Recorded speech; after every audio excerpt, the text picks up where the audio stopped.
much, David, for having given us the opportunity to come here to your house, to your home, in a beautiful place, which is the Isle of Wight in Rye. We will have been very, very happy to have you in our conference. You know, in the 25th of this, February, we will have a conference for the program, which is called Camino del Misterio. Okay. But for us, it's a great opportunity, to be here and at least to have some words from you for our, people who will be at the conference. So, first of all, thank you very much. Pleasure. I couldn't make the conference because one or two people are trying to damage me at the moment, and I have to focus on that in the next few weeks. And 25th of February is pretty much in the middle of it. So, but it's great to have an opportunity, in this way anyway. Many of our readers and people who listen to the program would like to have the opportunity to know a little bit about you as a person. How would you find yourself as a person? Who is David Icke? Well, I've got a chapter heading in one of my books, I'm not David Icke, because, I see the difference between the true self, which is consciousness, and the experience my consciousness is having, which is at the moment called David Icke. And we can get so mesmerized by identifying with our name, our job, our culture, country, race, that we lose the real self-identity, which is consciousness. The David Icke personality level of me is the way I interact with the world, I guess, is a strange contradiction, you'd think, because everything that I've pretty much done in my life, whether it was a professional footballer or then a journalist and television presenter with the BBC, and then a national spokesman for the Green Party, and then all this stuff that I've done since 1990, they've all been in the public eye. They've all been in the public domain. And yet I am a very private person who doesn't like the whole public thing. It's funny that the way my life's gone when that's me.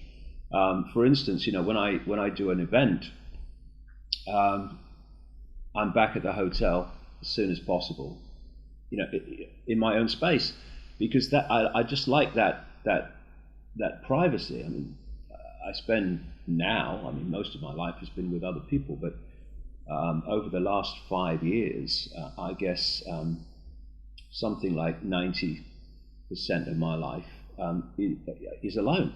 It's here, working, researching, and all the other things, and I go out walking alone, and I love interacting with people.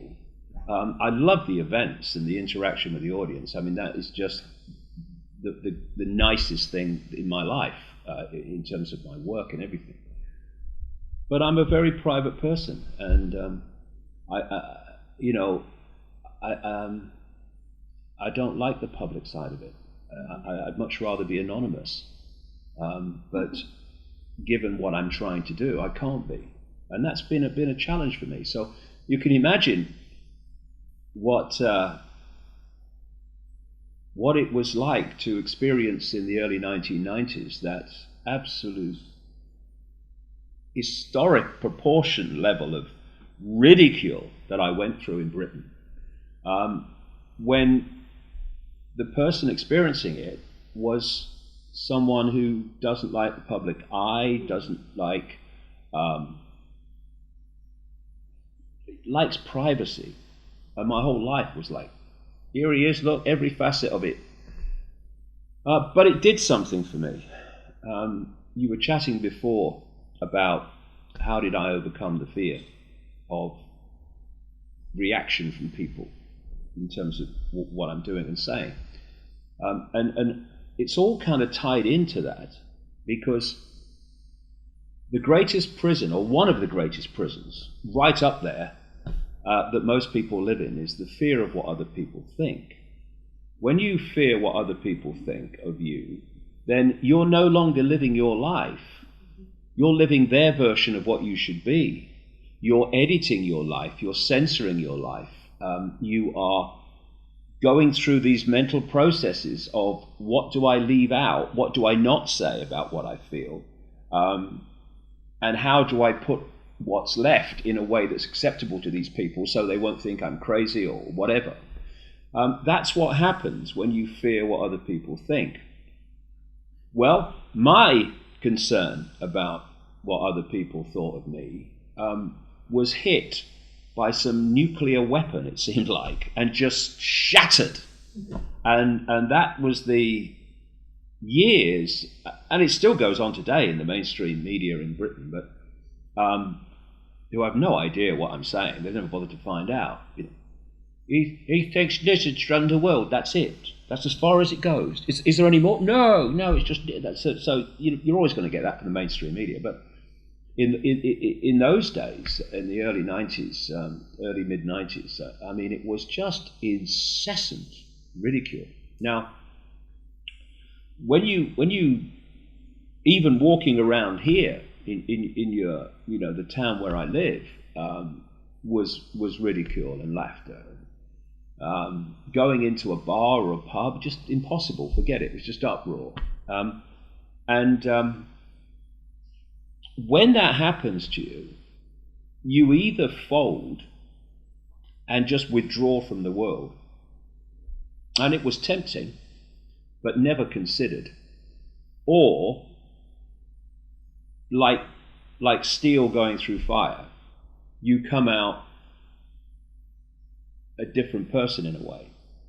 And I came through it without that concern anymore about what people thought of me.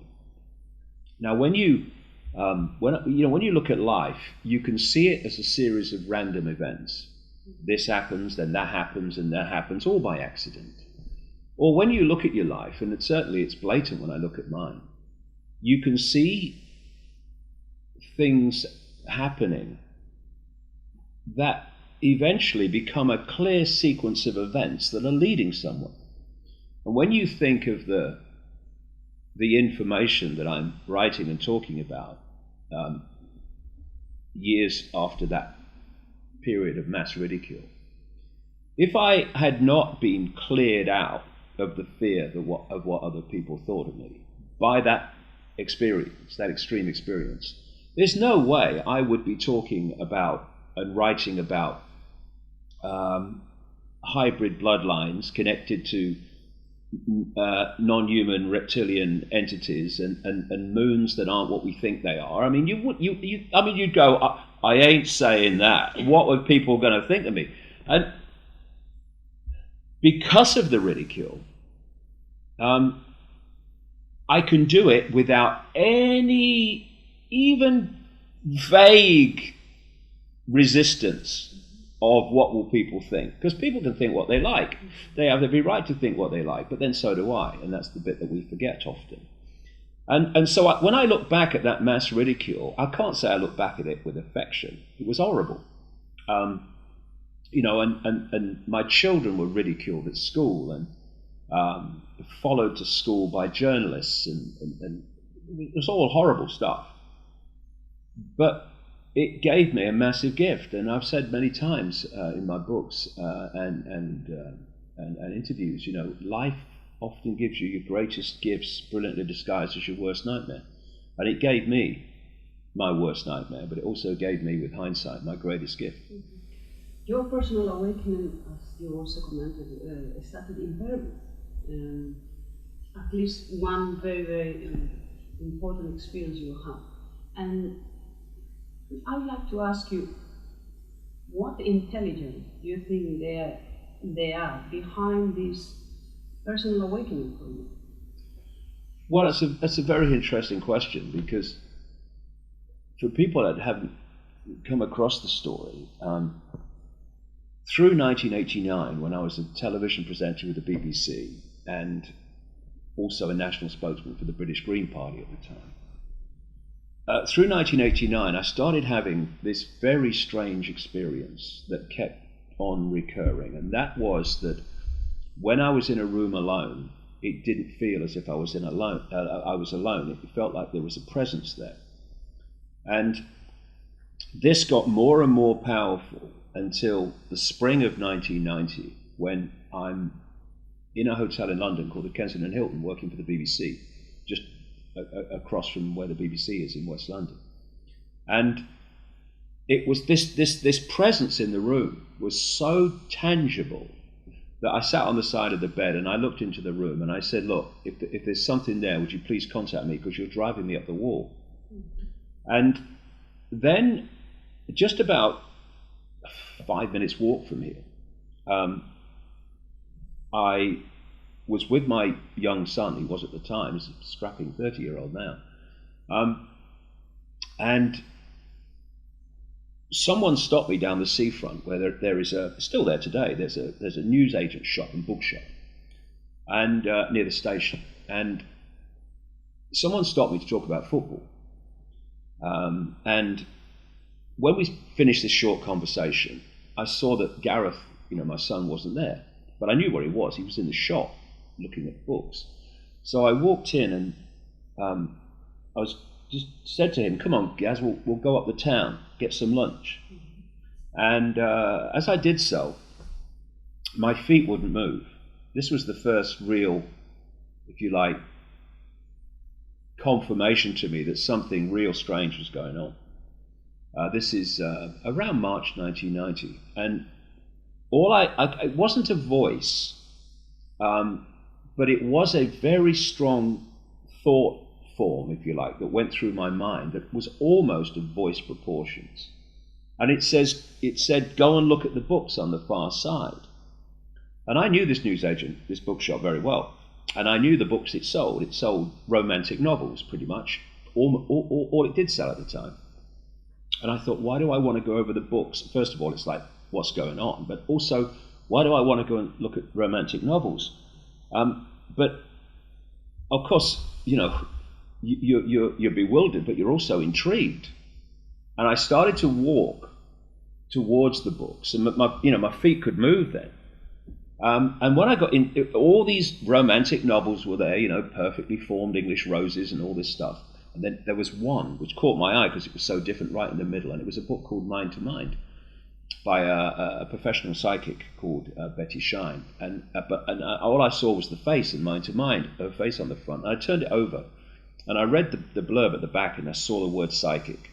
And what really struck me was, would this lady pick up, because I'd never been to a psychic in my life before at the time, would this lady pick up what I'm feeling around me, this presence? So I read the book in 24 hours. I contacted her, and she invited me over, and I went a couple of times, and what I said to her was not, look, I'm having these strange experiences, I don't want to lead people on like that. I want to see what comes naturally. I just said, quite truthfully, I've got rheumatoid arthritis. I mean, look at it. But nothing's helped. I don't take drugs. I wouldn't take drugs for it. I wouldn't be here now if I had, given I've had it since I was 15. And maybe your hands-on healing, which she also did, would help. So I went, and I got the hands-on healing a couple of times. And we had a nice chat about other dimensions of reality. All made sense to me, And the third time I went, I'm sitting on this bench, this medical type bench that she had, and she's sitting next to my left knee like that, doing the old hands on. And I felt like a spider's web on my face, like a cobweb, very, very obviously. Now this hit me immediately because I'd just read in her book, a matter of 2 weeks, 3 weeks earlier, that when other dimensions of reality, whatever you want to call it, are trying to lock into you, you sometimes feel a spider's web on your face, or like a spider's web, a cobweb. And of course, at the time, I'm thinking, what's going on? Now, all these years later, I know exactly what that feeling was. It was electromagnetic energy, because the way that communication happens between different dimensions, frequency ranges of reality, if you like, through psychics and stuff like that, is that it is done through an electromagnetic projection, an information field.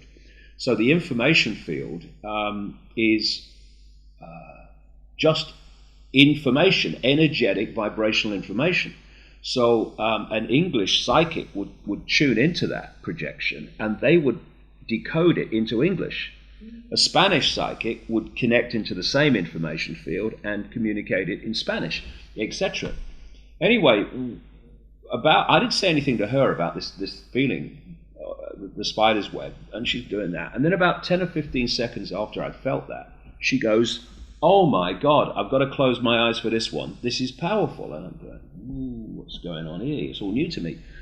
And then she starts telling me in March 1990 that these figures in her mind's eye, projections again. I mean, she hasn't got two physical bodies in her head. It's a projection, something to focus on. And she was telling me what these figures were asking her to tell me. And it was that I was going to go out on a world stage eventually and reveal great secrets, that I was going to write a series of books, that there was an energetic transformation coming, which I dubbed the truth vibrations at the time, because what I was told was this energetic vibrational change, which I now would describe as an information change in the information fabric of this universe, was going to act like a spiritual alarm clock. It was going to wake people up from what they were in, which was basically a hypnotic state, a coma state, living a fake reality, as I would say today. And that these truth vibrations, this vibrational change, was going to have that effect. It was going to get people to start waking up like Sleeping Beauty from the amnesic state. And it was also going to bring to the surface all that had been hidden from us. And if you think about it, that was 22 years ago as we speak. In 1990, there was absolutely no sign or evidence whatsoever that there was going to be some colossal human awakening. And certainly there was no evidence that all this stuff that has been hidden from us was coming to the surface. But when you look at it now from the perspective of early 2012, wherever I go in the world, and I did a big world speaking tour last year, so I spoke in all parts of the world, there is a global awakening happening. It's not the vast majority yet, it's not the majority yet, but at different levels, people are awakening and they're looking at the world and themselves and reality in an increasingly different way, more expanded way. And events in the world are in many ways triggering this, because people are looking at this mayhem that's going on and going, what's happening? What's happening? They're looking for answers. And then you look at what we know now about how the world is controlled by a network, a cabal of families that control the banking system, the political system, the transnational corporations, the oil cartel, the pharmaceutical cartel, the biotech cartel, the global media, mainstream media, etc. You look at what we know now about how that works and what its game is and what its methods of manipulation are, compared with not even 22 years ago, 5 years ago, 10 years ago, then what I was told on that March day in 1990 about this transformation of human society and the effect of this vibrational information change is demonstrably happening and has been happening for a while now, and it's getting more and more powerful. I mean, the people who are now beginning to go, hold on a second, I'm looking at myself and the world in a different way suddenly, are people who just a little while ago you'd say, never them, never them. They will never break out of the box in their lifetime because they seem to be so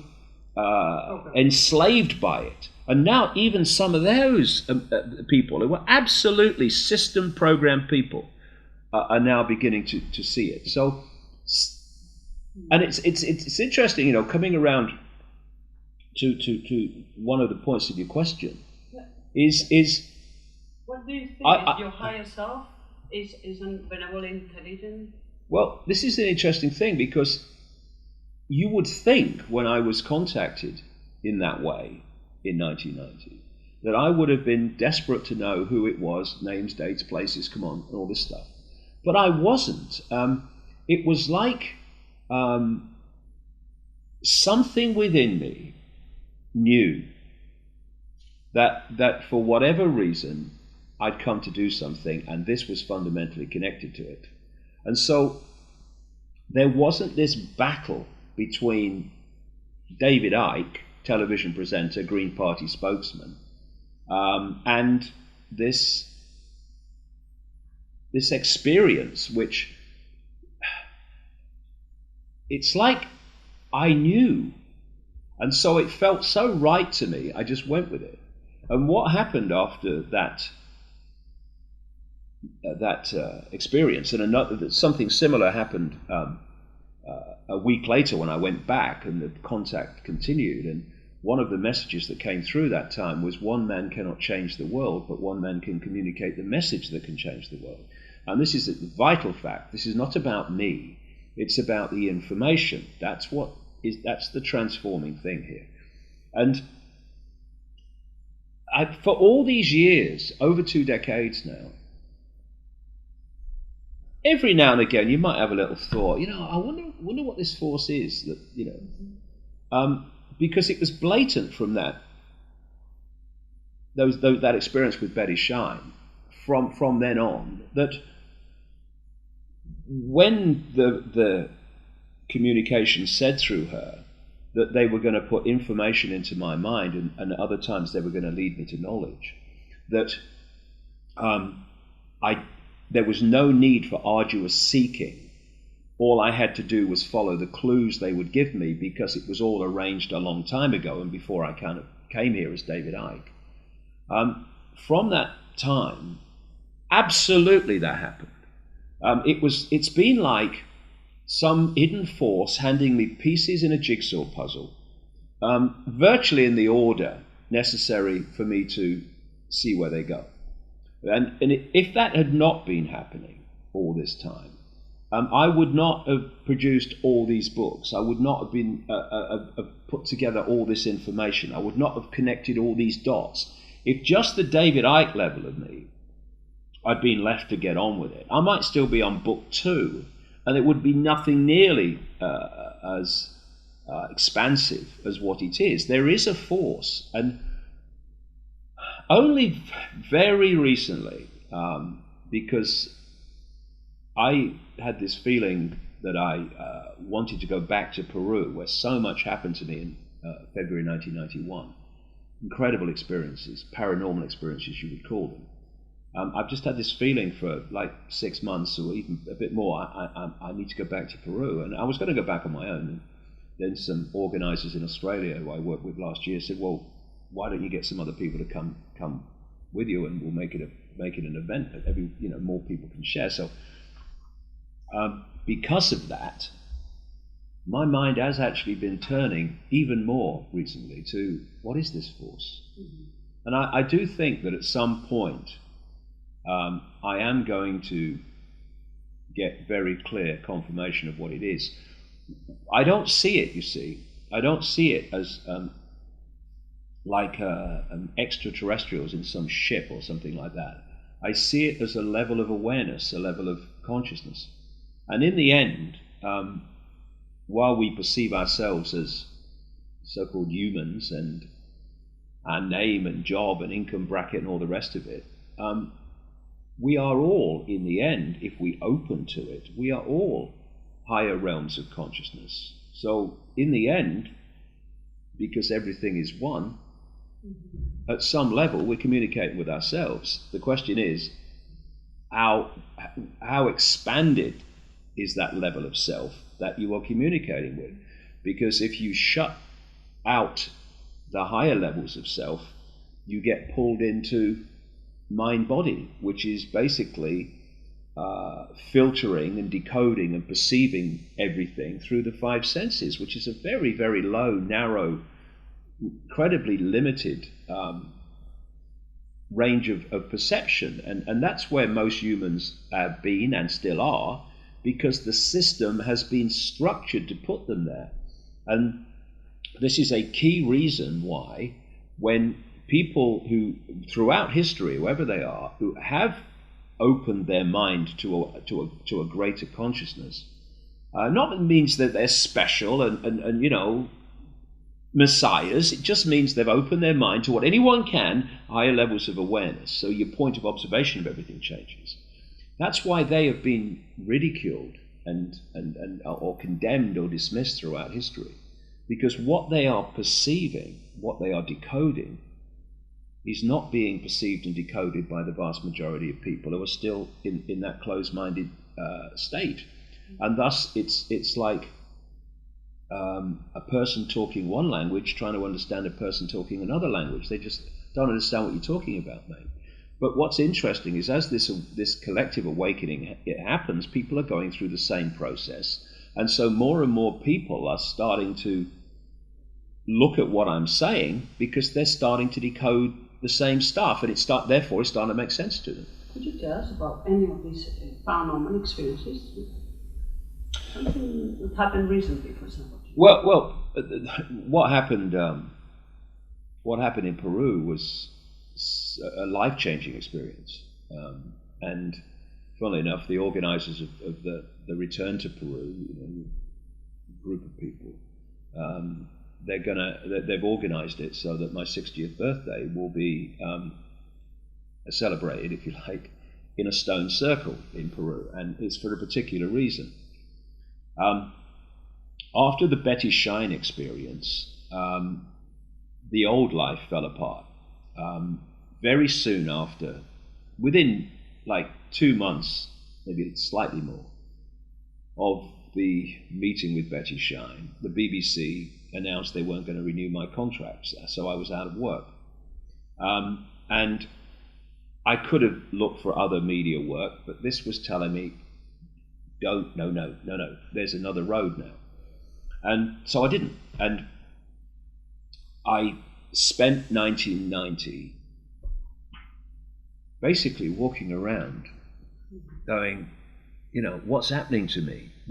Trying to get together what was happening and where I was supposed to go, and it was bewildering, really. And but in that period, I put together a book which I called Truth Vibrations. After this vibrational change, I was told was going to come, and demonstrably, it's here now. And then when that went off to the printers in late 1990, I started getting this constant recurring feeling, I need to go to Peru. Now, I'd never thought about Peru before. I've seen their football team play in the World Cup, and that was the end of my experience of Peru. But it was so powerful. And by now, and this was a big thing that happened after the Betty Shine experience, was that my intuition was now governor. When this said, what you doing? What are you doing? And this said, you've got to do this, you need to do this, I need to do this. Then this would always decide action and direction. And that's been the same to this minute. Because this intuition knows, this thinks and tries to work it out. This knows because it's accessing a much more expanded level of awareness and consciousness than this is. And so when you look at people, so many people, because of the fear, it's interesting, as we keep talking, all these different strands come together and connect. The fear of what other people think gets people to deny and suppress their intuitive knowing. I just know I've got to do this. I just know I need to go there. You can't do that. What will people think if you? And so again, being cleared out of that fear of what other people thought allowed this to take center stage in the direction of my life. And so the intuition said go to Peru. So purely on that, I got on a plane to Peru in February 1991. And I had no idea why I was going, except I knew I had to go. And it's a long story, an amazing story, but from the moment I landed, strange things started to happen. Like someone would walk out the crowd to me, which they did, because Lima Airport at like 6 o'clock or 5:30 in the morning, or 5 o'clock in the morning, I think it was when I arrived, was just packed with people. And I'm standing there. I've got off a plane from America, and I'm thinking, what now? Why am I here? That's how it was done. And then this person just this fellow walks out through this mass of people and said, "Where you go?" And the only thing I'd read about before I came out, this happened very quickly, was Cusco in the Andes, the center of the Inca civilization. So I'm thinking, Cusco. I said, Cusco. And there was a plane going, and it was going to take off in about, I don't know, half an hour, maybe 40 minutes after I arrived. So I'm thinking, I'm never going to get that. He said, I get you a ticket. No, he said to me, have you got a ticket? No, I get you a ticket. Do you have a hotel? No, I get you a hotel. And off he goes. Of course, he's on a commission. And so then he gets me this ticket, and there's this massive queue for the Cusco flight. And I go to the back, being English, and he said, no, follow me. And he took me down the front of the queue, and his friend was checking people in, and he checked me in next. I was like, what? So less than an hour after I arrived in Lima, I'm walking across the tarmac to get on a plane to Cusco. And from that moment on, this whole synchronistic series of events happened. For instance, when I got to Cusco, I'm now in the hotel, I'm sitting there, and I'm thinking, well, what now? And someone had said to me, if you need any help in Peru, this is a friend of mine, give them a call. So I called them, and because they worked in a local travel agency in Cusco. And they said, well, come and see me. And I went to see them, and they said they then got on the phone organising all my travel, Machu Picchu and all this stuff for the next 2 weeks, 3 weeks. She said, you need a guide. So I've got just the one, picks up the phone, talking in a language I didn't understand, and then I went round to see this guy the next morning, and we were going to go off, and he was going to take me around Peru. He was a professional Peruvian guide, with all the Peruvian clothes you'd expect of him. And I went round to his home to join up with him the next morning, and I knocked the door. There was no answer, and I pushed the door, and it opened. So I walked into. I'm looking, and there he is. He's not in bed. He's asleep on the floor, with his hat on and his blanket. And he looks up at me, and he said, not hello, how are you, nice to meet you. He said, do you have any dreams last night? I'm thinking, what? And fully enough, I'd had this absolutely vivid dream the night before that one of these two middle front teeth had fallen out. So I told him. He said, is your father or grandfather still alive? I said, yeah, my father is, yeah. I said, why? He said, because that's often symbolic of your grandfather or father dying. Next time I got a phone call to England, a few days later, the father had died back in England. In fact, the funeral had happened before I even realised he died, because once you get into the wilds of Peru, the communication with Britain, forget it. And well, in those days anyway. And so we go around. We go to Machu Picchu. We go to all these places, and eventually we come to a place called Puno in southern Peru. And he was organising all the stuff in league with this travel agency, and they booked us into this hotel called the Siustani. And Siustani is an Inca ruin, about an hour and a half's drive from Puno. And because it's named after this ruin, there's pictures of it all over the hotel. And every time I looked at these pictures, somebody was saying, well, you need to go there, you need to go there, you need to go there, you need to go there. So I said to this Peruvian guide, I want to go there. And it was a kind of funny sequence throughout this trip with him, because every day this would say, you need to do this. And I'd say, I need to go there. And every day he would tell me it wasn't possible. And every day we'd end up there. And it was the same with Siustani. Anyway, so he said, we have to hire this bus, this little bus. Well, actually, he didn't. You could get a cab, but I learned later. But obviously, he took some money for that. Fair enough. And me, him, and the tourist bus driver go out to Siustani. And it's this completely, or virtually uninhabited. There are some houses, but not many, area. And there's a hill with all the ruins on top. And then there's like a lagoon around it. It's beautiful. And then if you look in any direction, there's distant mountains. And there was no one there except two children with a llama for tourist photographs. So there were no tourists, apart from me. And I went up and I walked around the ruin. And it was lovely. It was beautiful and nice. But at the end, after about an hour, I'm thinking it was great, but it did not match the urge this was telling me I had to go to that place. So anyway, I got back in the bus with me and the driver and the guide, and I was quite disappointed, really. I thought I expected something different, more, given the urge I had. So we're driving away, and about 3 minutes down the road, I'm looking out the window and I'm just kind of daydreaming, as I do a lot. And then I see this hill, mound, whatever you want to call it, to my right, and I'm looking at it. And as I was looking at it, all I could hear in my head was, "Come to me, come to me, come to me, come to me." And you think that mound's talking to me. This is crazy. What's happening to my life? So I said to the guy, "Could you stop the bus? I want to go up that mound." I said, "I won't be long." And I was quite a time, actually. And I walked up the mound to the top, and I couldn't see it from the road. But when I got to the top, there was this big stone circle, which I'm going to go back to. And it's like, whoa, stone circle. And I walked into the middle of it. And over there was Siyustani, just across the way. Distant mountains, and then all this, pretty much uninhabited land as far as the eye could see. And I walked to the center of the circle, and I got the feet again. I got like the burning in the feet, like some magnetism was pulling my feet down, like in the news bookshop in Ryde down the road here. And then two very clear, again, strong thoughts, voice, whatever you like, went through my head. The first one said, "They'll be talking about this 100 years from now."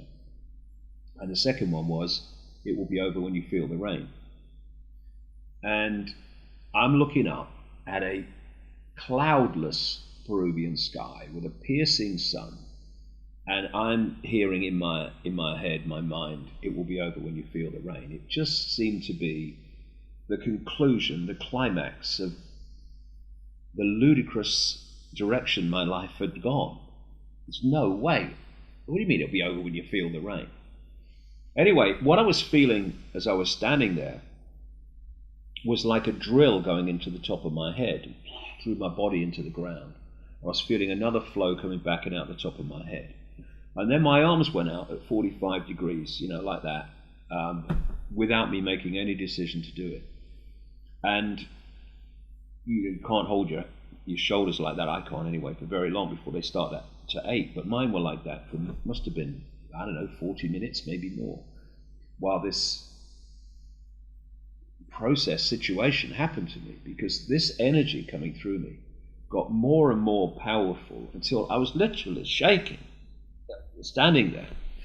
And I was going in and out of like my conscious mind, like you drive a car and you can't remember where the last 2 miles went because you've been in the subconscious level.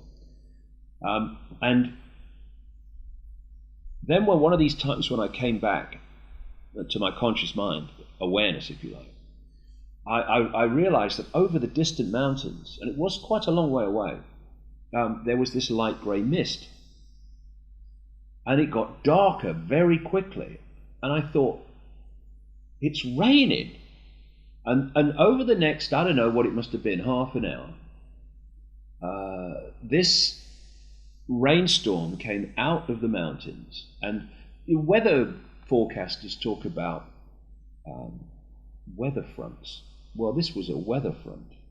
The front of this storm was dead straight, like someone had drawn it with a ruler, and it was coming towards me.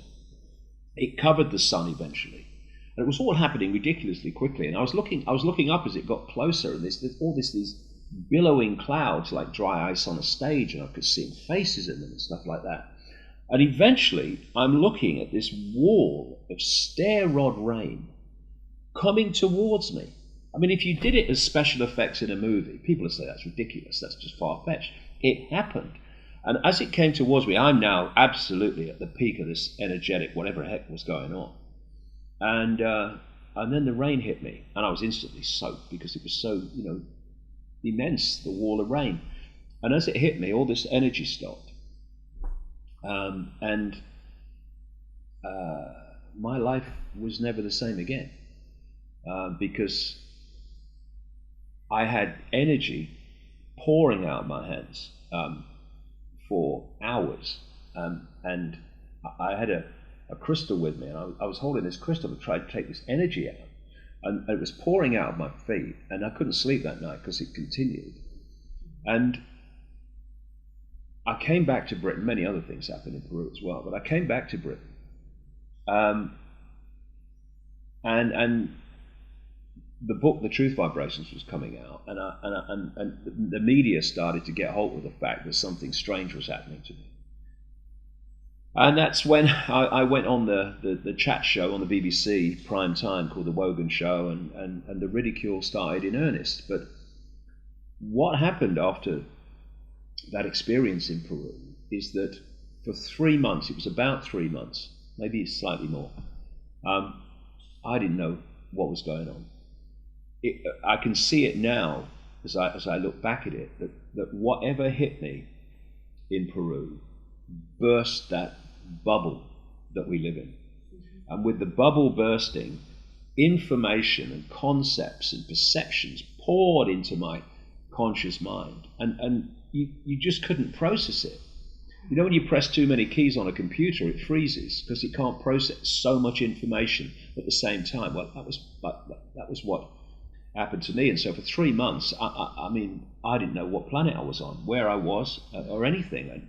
And then one day, after all the ridicule and all the stuff, and that's all people remember because the media's in a time warp on that in this country, suddenly it was like everything morphed into clarity. It was like the computer just unfroze. And now, people were saying to me, who knew me, hey, I thought you'd gone mad. You're the same guy I've always known. Well, on the outside, I was. David Icke was back, if you like, but not the one that had left, because now I could see the world in a completely different way, and I could see what I couldn't see before in terms of the way the world was being manipulated in a very coordinated fashion, while being presented to us as random events that aren't connected. And I've come on from there. Connected to all these subjects, because you were before talking about the need to open to a greater consciousness, but at the same time, you are also very conscious of the manipulation through things like New Era, and people feeling that they are contacting with higher beings and stuff like that. Yeah. And feeling with the heart and things like this. But at the on the bottom of the question is, how come many people can feel the difference between opening to a higher benevolent influence or to a manipulative force? Yeah, this is a very interesting question, and a very, very important one. I see so many people over the years who, for want of a collective term, come from a new age direction and call themselves spiritual and all this stuff. And it's words. They're not open to a higher level of consciousness. They are still in their mind. They're still in the box, but all they're doing is expressing the box in a different way. I've met some really lovely people who might be termed New Age, genuine people, but some of the most vindictive, manipulative, deeply unpleasant people that I've met in my life have been love and lighters, because for them it's all words. It's all selling an image to hide the fact that behind it is something very different. And it seems to me that the harder you try to sell an image, the more blatant it is that there's something behind the image you want to hide, because you don't have to sell the real you. You have to sell a facade of you, because the real you doesn't need selling. And so if you kind of open your self to other levels of reality, the question is absolutely what level of reality, because so many people, especially in the realm of this cabal, big time, are actually having their mental and emotion, what passes for emotion, their mental and emotional processes possessed by entities and projected possession that is controlling their thoughts and dictating their actions and perceptions in a very, very deeply malevolent, horrific way. So it's not connecting to something else, it's what are you connecting to? And in the end, what I've found over the years is there's a certain resonance, and I've learned to trust it, and I've learned to trust it because it's proved to be accurate so many times. In the end, that's the outcome. Are these different things you're perceiving in terms of communication, do they prove to be accurate or not? And there's a certain resonance when I look at something, and there's a resonance that goes, yes, yes, yes, yes, and there's another one that goes, no, no, no. And I've learned to feel that and see it. And I've had people say to me, insiders, and they say, you've quoted a disinformer in your book. I said, really? And they said, yeah, but you've only quoted him on what's true, right? Because disinformers don't tell you 100% nonsense. It's partly true to pull you in, and then they twist it.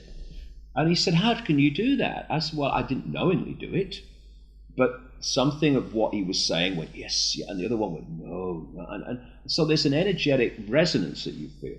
And then there's the other thing, which is, what is the outcome of this? What is the direction that you're being taken by this which is guiding you, influencing you, if you like? And when I look at what I do and what I've done for 22 years, and I'm following this guidance, if you like, I've dedicated my life completely. I mean, I live alone. I've lived alone for 5 years, and in this little flat, and this is where I work all the time if I'm not traveling. And I've dedicated my life, thanks to all this, to uncovering how people are manipulated, how people individually and collectively are suppressed, the techniques of manipulation and suppression, where this cabal wants to take us, what the cabal is connected to, and absolutely prime for all that to be dealt with. Who are we? Where are we? And what is reality? And so when I look at the direction I've been taken, and the information that's come to the surface as a result of that, information that talks about, loving each other rather than hating each other, cooperating rather than competing, and all these things, coming together, putting down the fault lines that divide us of religion and race and culture and stuff. I mean, let people have them. Good luck to them. None of my business. But don't let them be this divide and rule fault line network that they are, that they've allowed to become. When I look at all that, when I look at the fact that nothing that I've been guided to communicate is about people fighting each other, hating each other, being violent or anything, then I look at that and I think, that will do me. I'm happy with the direction and the nature of the information that I've been guided to communicate, and that feels to me as if there is some force that has the interests of humanity at heart, that is trying to bring an end to these eons of human control, suppression, and horrific treatment of people in so many ways over thousands and thousands of years. So I'm at peace with that. If this guidance and everything was saying we must take up arms and fight the enemy, we must hate those that suppress us, we must hang them from trees, then I'm thinking, hold on a second, this ain't a force for good. But that's not what's happened. So that's how I've worked with it anyway. What do you think is the structure of reality? People are talking about dimensions, timelines. It's becoming a mess, every day more and more. Well, imagine how really is the structure of this reality, and who's behind it? Well, this process of this hidden force guiding me, you only have to follow the clues. It was all, decided a long time ago, organized a long time ago. It's taken me through many different phases. First of all, in the early years, after the Betty Shine Peru experience, it was all about, if you like, the five sense level of this. It was about a cabal of families controlling the different facets of human society. It was about manipulated wars, manipulated terrorist events, and all this stuff. And then it moved through the mid to late 90s into this area that's kind of phased a lot of people, that there are non-human entities behind this, which seem to be dominated by a reptilian form, but there are many others in league with them. And then from about 2002, 2003, came for me the most important part, which was when the pieces in the puzzle started to take me down the road to understanding the nature of reality itself. And only from that perspective can you, A, see where the answers lie, and also B, in any way, fully understand the way the conspiracy works and the depth of it. It's clear to me, 22 years on, that if you are an expert on 9/11, an expert on banking scams and political scams and manipulated wars, all of which are absolutely necessary to people to know, and I do all that myself. But if that's all you do, you're still walking around the outer rim of the rabbit hole. You've not even entered it yet. And to understand the nature of reality is to, at least the foundations of it, the themes of it, is to understand the depth of this conspiracy and how it works. It's my view that, and increasingly, it's people are moving in this direction when they see the evidence, that this universe, at its foundation, is a waveform resonance information construct. It's, if you like, a harmonic information construct. That's the foundation. And that's the foundation of the human form and everything in this universe. We then decode that information from the vibrational to the electrical, which is then fed to the brain and the genetic structure, which decodes that into the form that we experience, which is a holographic reality, which appears to be solid, but can't be. I mean, this is why in quantum physics they have this mystery of how atoms are supposed to make up a solid world, but atoms have no solidity whatsoever. How can that be? The answer is, you don't have to have solid atoms to create this reality, because this reality isn't solid, it's a hologram. holographic reality. And if you look at holograms that people make and sell and stuff, the best of them look as solid as you and me, but you can put your hand through them. I mean, they're just illusions. They're illusory physical. And therefore, it's a decoding process. And when you're pushing against something like a wall and you can't get through it, we decode that through to the holographic level as solid pushing against solid. But actually, it is a electromagnetic resistance that's causing that. And if you can change your electromagnetic state, in other words, you can change your vibrational state, then you can perform what are called miracles. I mean, how can this world be real when, as we experience it, when you walk through fire, you get burned. When you walk through fire in a state of awareness or a state of relief, that when you walk through fire, you get burned. But you go into another level of awareness, I've seen it done, and you can walk through fire and not get burned. Because, something can only burn something else if you decode it that way. An illusion can't burn an illusion unless you decode it that way. Because in the end, it's all energy. It's all information fields.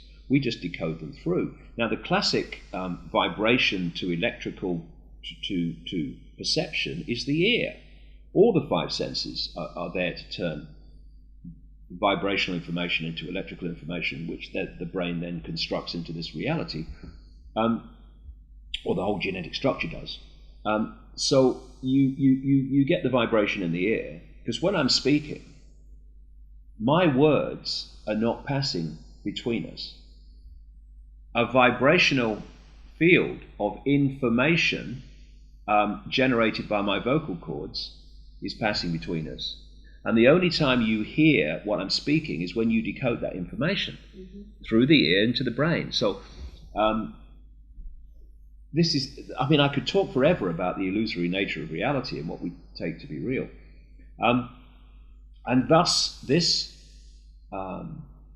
universe is a harmonic waveform information field, which is decoded through into this reality. Now, I talk in my books about what I call the hack or the distortion. And if I go on the internet with a computer expert could hack into a website or hack into a computer and could actually firewall it off so that we don't decode vast tracts of the internet. I mean, classic example is China, where they firewall off their computer system so Chinese people can't access a vast amount of the internet that the rest of us can, well, until give them time. And so when you see how this universe is an information construct, and how we decode from that construct into this reality, and our state of being and the expanded or unexpanded nature of our reality and perception is deciding what we are going to decode out of that field and what we aren't. That's why some people will get perceptions or experiences and other people won't get that perception or have that experience. And when you understand that, two things can happen, and I suggest they have happened. One, you can manipulate the genetic structure, the decoding process, what I call body-mind-computer, so that it will not access vast chunks of that information field, just like the computer system in China.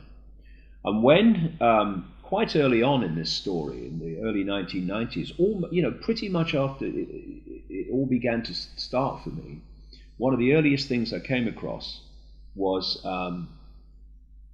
interbreeding between humans and non-humans, which are recorded in ancient accounts in virtually, if not every, culture in the world. They give them different names, but for the entities involved in the interbreeding, or the name of the group, it could be Chitahuri or Anunnaki or whatever. But it's the same theme. And the theme is of a genetic manipulation of the human form. And we see genetic manipulation from our perception of reality. What these manipulating entities see, the way I see it now, is it's like a biological computer, and you can program it and you can change how it decodes reality.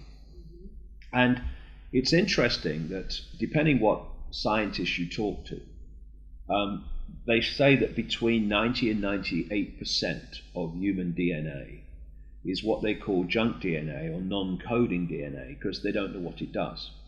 So it's the idea that you'll call it junk because we don't know what it does. I mean, the idea that 90 to 98% of human DNA has no purpose is ludicrous. The question is, what is its purpose? And what I find fascinating, because it really is the direction that I've been going for a long time now, is that some cutting-edge, open-minded scientists who have looked at this, they are coming up with the fact and discovering the fact that absolutely it has a purpose, this non-coding junk DNA, and also it has its own language, which is very different to the DNA we seem to know about, or think we know about. And what I'm suggesting in my newer books is that within non-coding DNA, a software program, as I would call it, has been put into the human genetics. And it is running human perception. If I put a software disk in a computer and I press the right buttons, then that computer's reality on the screen will be that software program.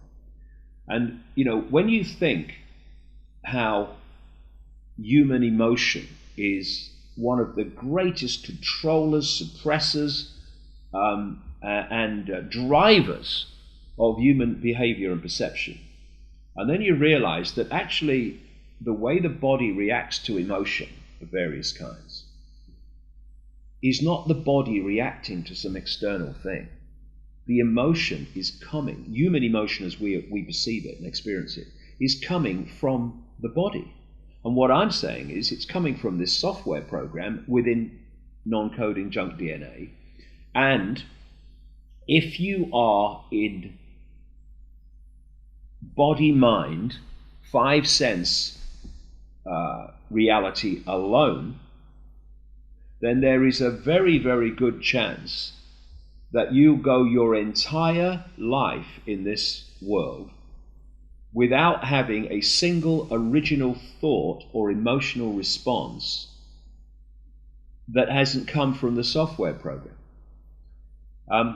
That's the scale of human control, and that's how deep the rabbit hole goes, and it's only as far as we are now.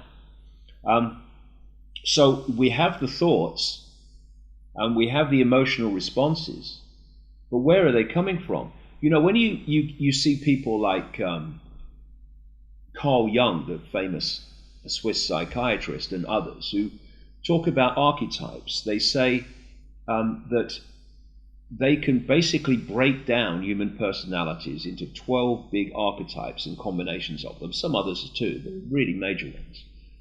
Well, hold on a second.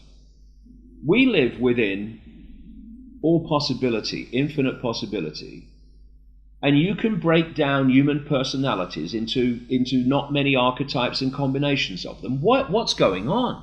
You can't break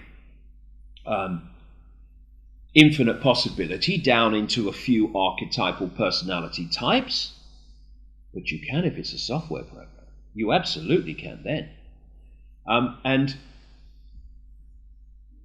so that is running through human, the human system. And if you go into a quiet state, you can do this if you work at it.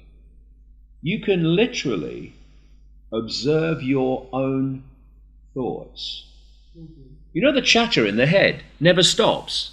You know, you go into a quiet space. What did I say? And we take that to be us. But you can go into these states of awareness where you literally just move back and observe your own thoughts, and you can listen to them, and you can observe them and going, it's ridiculous. This is ridiculous. What are you doing? But then the question comes, what's observing those thoughts? The real you. What are those thoughts? The software program. And what the system has done, systematically, is to get us to identify, confuse who we really are with the software personalities that we're given. And so, when you start to break out of the software dominance, and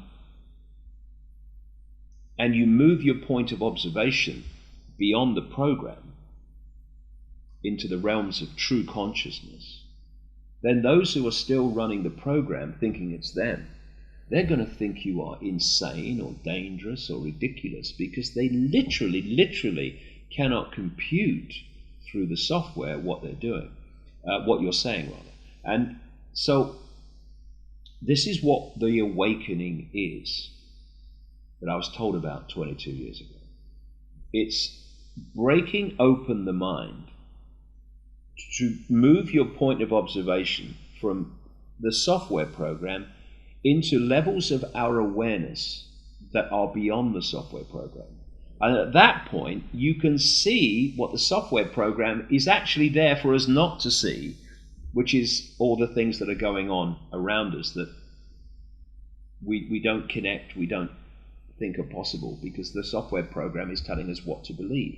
And then it goes to the next level, because as these pieces in the puzzle started going into this direction, you have the software program running through the human body computer, if you like, which we take to be us. And that's incidentally why, you know, if you type data into a computer and then you press enter, you pretty much know, well, you bloody well know what that computer's going to do, because it's programmed to do it. In response to that data, press enter. Wherever you go in the world, and you watch people in different situations, i.e. the situation being the data on the computer, then you press enter, i.e. the response of people to that situation. All over the world, invariably, you will see people of different cultures and what have you react in the same way, usually through emotional responses in the same way. Why? We live in infinite possibility. There are infinite possibilities to react to that situation, but the same ones keep recurring. Why? The same reason.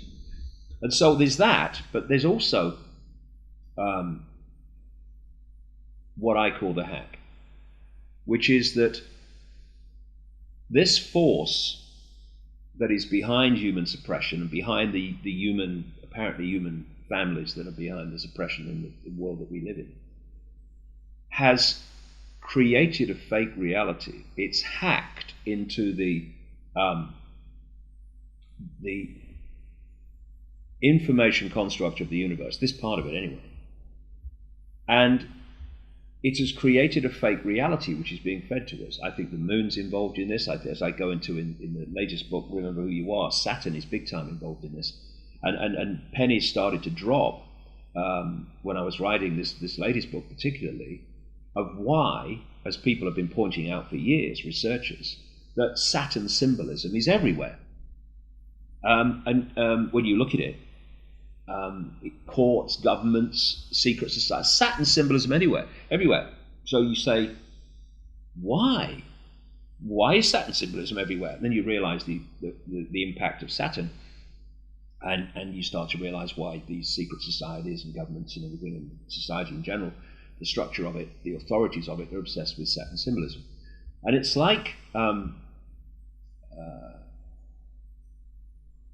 we should be decoding a much wider range of information, i.e., decoding a much wider range of information into our experienced reality.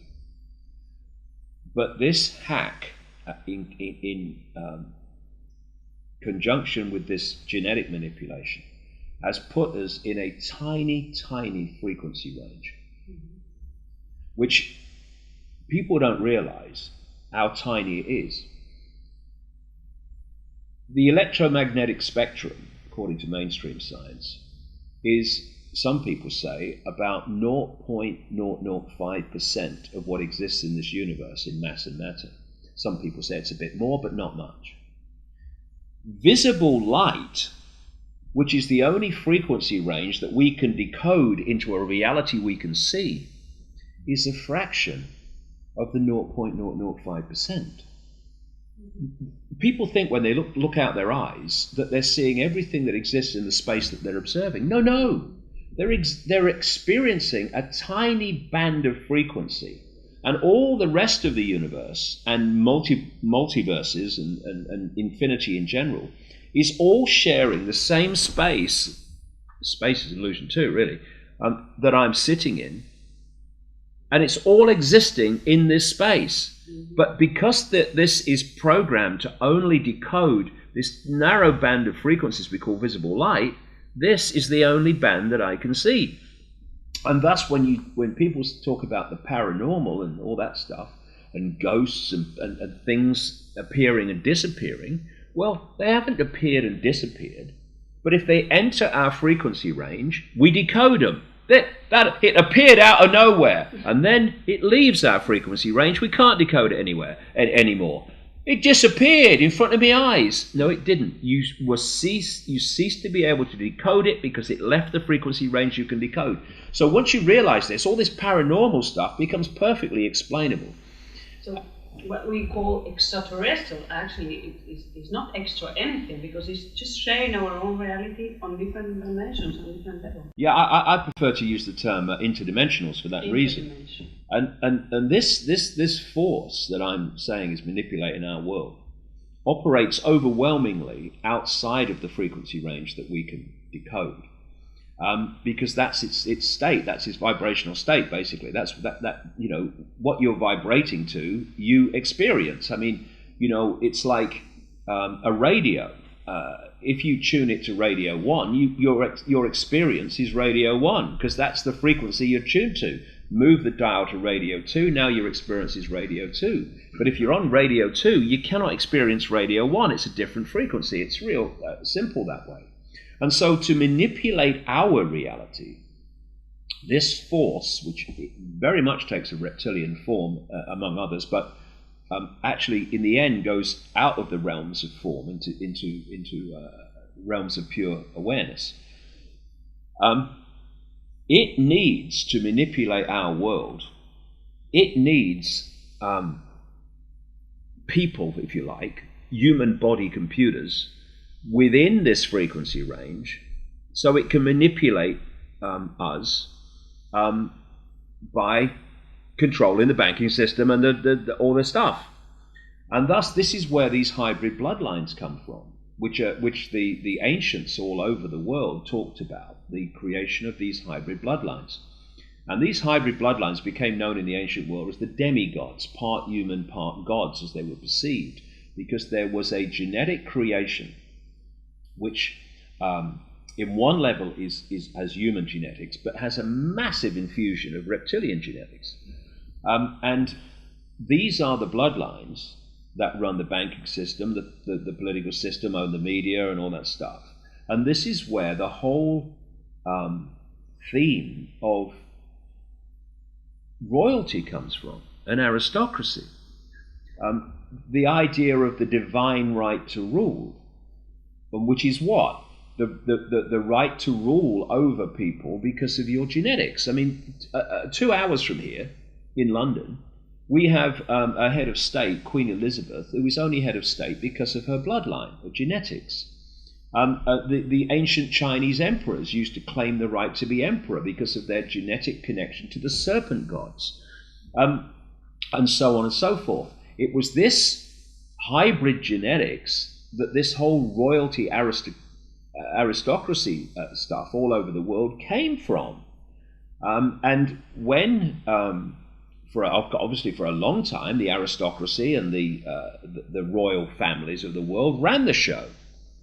But then when people started to rebel against that obvious dictatorship, these bloodlines moved, some of them still are, like the British royal family, big time, but they started to move out of overt royalty and aristocracy and into the professions of banking and politics and business and all the rest of it. And they've gone on controlling and manipulating ever since. So they've created a political system that allows them to put into power basically whoever they want now, through this illusion of democracy. But these dark suits are actually, they still perceive themselves, even though it's now covert, as special bloodlines, who are above everyone else. And while some are overtly doing that, like the British royal family, the Spanish royal family, most of them are operating under the radar in society in general, but they're still the ones who are the hybrid representatives of this force, these entities that operate outside of human sight. And just a very quick analogy. When scientists are working with something that's too dangerous, that they can't directly interact with it, you'll see them put the material in a tank. They'll stand outside the tank, and then they'll put these long gloves on to work with the material in the tank.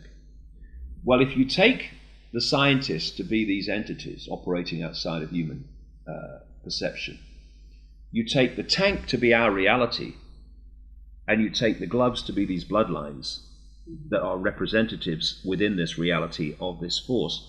That is basically the dynamic, the association between them.